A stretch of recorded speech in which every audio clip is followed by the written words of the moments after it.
সংঘর্ষের পরে আপনার যৌথ বাহিনীর অভিযানে 5 জনকে গ্রেপ্তার করা হয়েছে, যার ভিতরে 3 জনের বয়স আপাতত তারা বলেছে 18-এর নিচে, আর বাকি 2 জন প্রাপ্তবয়স্ক। এবং এ বিষয়ে এখন পর্যন্ত কোনো পক্ষ থেকে কোনো অভিযোগ আসেনি। যদি অভিযোগ আসে সেই অনুযায়ী আমরা তখন আইনগত ব্যবস্থা নেব। নিরাপত্তার জন্য আমাদের পুলিশের 40 জনের মতো ফোর্স এখানে মজুদ আছে। পাশাপাশি যৌথ বাহিনীও আশেপাশে এলাকায় টহল দিচ্ছে এবং আমরা স্থানীয় যারা আছেন, নেতৃবৃন্দ যারা আছেন, তাদের সাথে আমরা কমিউনিকেশন রাখছি যেন তারা এমন কোনো পরিস্থিতি তৈরি না করেন বা এমন কোনো সিচুয়েশনে না হয় যেটা সিচুয়েশনটাকে আরও খারাপ দিকে নিয়ে যেতে পারে। তো আমরা আসলে এরকম একটা ঘটনার ক্ষেত্রে সকল পক্ষের সাথে আমরা একটা সমঝোতার মাধ্যমে আমরা এই সিচুয়েশনটাকে কীভাবে বের হওয়া যায় সেটা আমরা চেষ্টা করে যাচ্ছি।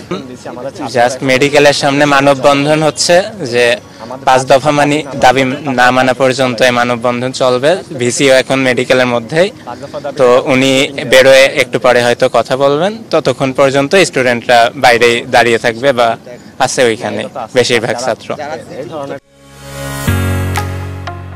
ঢালাইয়ের সেরা প্রিমিয়ার সিমেন্ট।